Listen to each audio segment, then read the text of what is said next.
دیکھنا ان لوگوں کی مانند نہ ہونا جنہوں نے اللہ کو بھلا دیا. فَأَنْسَاهُمْ أَنفُسَهُمْ، تو اللہ نے ان کو اپنی جانوں سے بھلا دیا. یہ بہت مشکل فلسفہ اس کے اندر بیان ہوا ہے. اسی آیت کے بارے میں ڈاکٹر اسرار صاحب نے بیان کیا تھا. سید نذیر نیازی جو ہیں وہ ڈاکٹر اقبال کے سٹوڈنٹ تھے. قرآن کانفرنس کروائی ڈاکٹر اسرار صاحب نے. اس میں انہوں نے ان کو مہمان خصوصی کے طور پہ بلایا اور اس میں انہوں نے خطاب کیا اور انہوں نے اپنا ایک واقعہ سنایا کہ میں نے ڈاکٹر اقبال سے پوچھا یہ آپ نے جو خودی کا کانسیپٹ لیا ہے یہ کس سے لیا ہے؟ تو انہوں نے کہا کل آنا تو میں تمہیں بتاؤں گا. کہتے ہیں میں کاغذ پینسل لے کے پہنچ گیا کہ جی جو ہے وہ شاعر مشرق اتنی بڑی پرسنالٹی مجھے بتائیں گے راز ان کے خودی کے فلسفے کا. اور ہر چیز خودی کے اوپر لے کے جاتے ہیں نا کہ آپ اپنے سیلف کریکٹر کو بلڈ کرو. خودی کو کر بلند اتنا کہ ہر تقدیر سے پہلے خدا بندے سے خود پوچھے بتا تیری رضا کی. فزیکلی ہوگا نہیں لیکن وہ یہ بتانا چاہ رہے ہیں کہ آپ کے اندر اللہ نے جو روح رکھی ہے نا اس کو یوٹیلائز کریں. اس کے اندر بڑی طاقت ہے. اللہ تبارک و تعالیٰ آپ کی دعاؤں پہ فیصلے کرے گا. صحابہ کرام کی دعاؤں پہ فیصلے ہوئے ہیں نا جناب. جنگ قادسیہ کے اندر ایک ایسا موقع آ گیا تھا کہ ایک قلعہ فتح نہیں ہو رہا تھا پرشین امپائر کا. مسلمانوں نے بڑی کوشش کر لی. حضرت انس بن مالک کے بھائی تھے ایک. یہ وہی بھائی تھے جن کے بارے میں نبی علیہ السلام فرمایا تھا کہ بعض اللہ کے بندے ایسے ہیں کہ اللہ پہ قسم کھا لینا اللہ ان کی قسم پوری کرتا ہے. وہ یہی تھے نا. ان کی بیوی نے کسی کو مکہ مارا اس کے دانت ٹوٹ گئے. وہ عورت شکایت لے کے آئی تو قرآن میں کیا ہے سورہ المائدہ کے اندر دانت کے بدلے دانت, کان کے بدلے کان, ناک کے بدلے ناک. تو اس نے کہا میں تو بدلہ لوں گی جتنے دانت میرے ٹوٹے ہیں اس کے. تو یہ صحابی حضور صلی اللہ علیہ وسلم کے پاس آئے. حضور نے فرمایا کہ تیری بیوی کے تو اب دانت توڑنے پڑیں گے قصاصاً. تو ان کی زبان سے لکھا اللہ کی قسم میری بیوی کے دانت نہیں ٹوٹیں گے. اچھا یہ بات کی تو تھوڑی دیر بعد وہ عورت آئی. اس نے کہا کہ میں نے معاف کیا اس کو. تو آپ فرمایا اللہ کے بعض بندے ایسے ہیں کہ کسی معاملے میں قسم اٹھا دینا انجانے میں بھی اللہ ان کی بات پوری کر دیتا ہے. ان کو بھی نہیں پتا تھا. یہ جو کہتے ہیں ہمارے بزرگ وہ آدھی روایت سناتے ہیں یہ پوری روایت اس طرح ہے. ان کے بارے میں حدیث تھی تو صحابہ نے تستر وہ جگہ تھی پرشین امپائر میں آج بھی ہے ایران کے اندر تستر شہر ہے.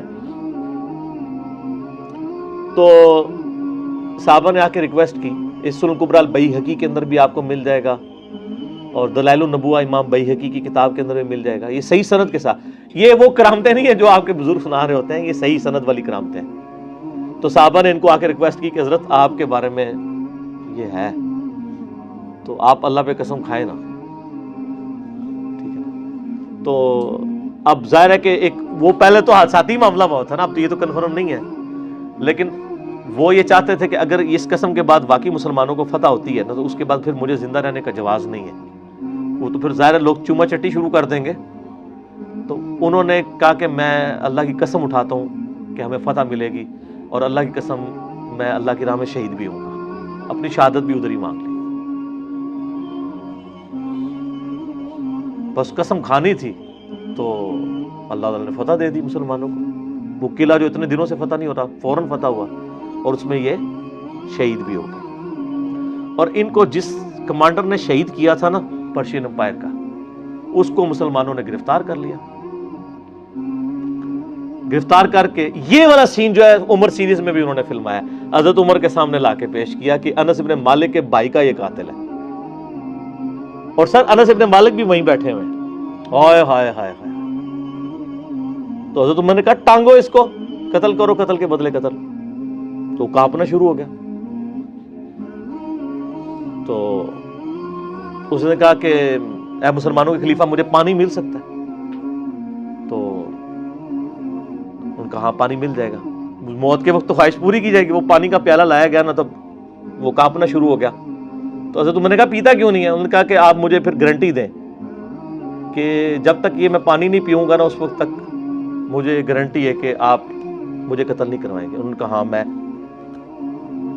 گارنٹی اٹھاتا ہوں کہ جب تک یہ تو پانی نہیں نہ پیتا تجھے قتل نہیں کروائیں گے. اس نے وہ پیانہ وہیں پہ الٹ دیا. تو وہی حضرت عمر نے کہا یہ کیا کیا تو نے؟ تو انہوں نے کہا میں نے پانی تو پینا ہی نہیں تھا، آپ نے اتنے لوگوں کے سامنے یہ بات کی ہے کہ یہ پانی پیوں گا تو یہ پانی تو گر گیا، اب مجھے قتل نہیں کروا سکتے۔ انہوں نے کہا تم نے میرے ساتھ دھوکہ کیا ہے، اس کو پکڑ کے جو ہے قتل کرو۔ حضرت انس بن مالک وہاں کھڑا، ان کا امیر المومنین اس طرح نہیں، آپ نے وعدہ کیا ہے، بھائی کا قاتل ہے، لیکن اسلام کی جو سچائی آپ دیکھیں، ان کا امیر المومنین یہ آپ نہیں قتل کر سکتے، آپ نے اس کو زبان دی ہوئی ہے، تو میں نے معاف کیا۔ انہوں نے معاف کیا، اس نے کلمہ پڑھ کے مسلمان ہو گیا۔ اور وہ کمانڈ یعنی رستم پہلوان کے جو ساتھ 2-3 کمانڈر بچے تھے، رستم تو خود مارا گیا تھا نا قادسیہ میں، ان میں سے ایک یہ تھا، اور اس نے اسلام قبول کر لیا۔ اس نے کہا یار یہ انصاف کا نظام ہے، کوئی سوچ بھی نہیں سکتا۔ تو یہ یعنی یہ خودی ہونی چاہیے۔ تو آپ دیکھ لیں جن میں خودی تھی تو اللہ تعالیٰ نے پھر ان کے ساتھ کیا کیا، ان کو کیا کیا عروج دیا۔ تو سید نذیر نیازی کہتے ہیں میں اگلے دن جب ڈاکٹر اقبال کے پاس گیا تو انہوں نے سورہ حشر کی آیت نمبر یہی 19 نکالی اور کہا وَلَا تَكُونُوا كَالَّذِينَ نَسُوا اللَّهَ فَأَنسَاهُمْ أَنفُسَهُمْ، ان لوگوں کی مانند نہ ہونا جو اللہ سے غافل ہوئے تو اللہ نے ان کو اپنی جانوں سے غافل کر دیا۔ تو اس آیت سے میں نے خودی کا فلسفہ نکالا ہے کہ اپنی جان سے غافل نہ ہو، اپنے اندر یہ خودی پیدا کرو دنیا اور آخرت میں کامیابی کے لیے۔ یہ ہے میرا سورس خودی کے کنسیپٹ کا۔ اور یہ واقعہ اس بندے نے قرآن کانفرنس میں ڈاکٹر سراج صاحب نے خود بتایا کہ ہمارے سامنے انہوں نے سٹیج پہ آ کے سنایا۔ لا یستوی اصحاب النار و اصحاب الجنہ، اللہ اکبر، دوزخی اور جنتی، اہل جنت اور اہل دوزخ کبھی برابر نہیں ہو سکتے۔ اصحاب الجنت هم الفائزون، جنت والے لوگ ہی کامیاب ہونے والے ہیں، دنیا میں بھی نہیں برابر ہو سکتے تو آخرت میں کیسے ہوں گے؟ لو انزلنا هذا القرآن على جبل لرأيته خاشعا متصدعا من خشية اللہ، اگر ہم اس قرآن کو پہاڑ پر نازل کر دیتے نا تو وہ بھی اللہ تعالیٰ کے خوف سے پھٹ جاتا، دب ہو جاتا۔ کیوں؟ قرآن اللہ کی صفت ہے۔ سورۃ الاعراف میں آتا ہے نا کہ حضرت موسیٰ علیہ السلام نے کہا یا اللہ میں تیری زیارت کرنا چاہتا ہوں، اللہ فرمایا تو مجھے نہیں دیکھ سکتا، مگر تم پہاڑ کی طرف دیکھو، اگر یہ قائم رہا تو پھر تم سوچنا تم بھی مجھے دیکھ سکتے۔ اور پہاڑ پہ اللہ تعالیٰ نے اب تجلی فرمائی تو وہ ریزہ ریزہ ہو گیا، اور حضرت موسیٰ علیہ السلام بالواسطہ مشاہدے سے بے ہوش ہو گئے۔ تو وہی تاثیر قرآن کی بھی ہے، کیونکہ قرآن اللہ کی مخلوق نہیں، اللہ کی صفت ہے۔ مسئلہ نمبر 126، اللہ کا دیدار، اس کے حوالے سے میں نے ساری آیات کور کی ہیں، دنیا آخرت کے پوائنٹ آف ویو سے۔ میں آج اس کو سکپ کرتا ہوں، جسے شوق ہو تو وہ دیکھے۔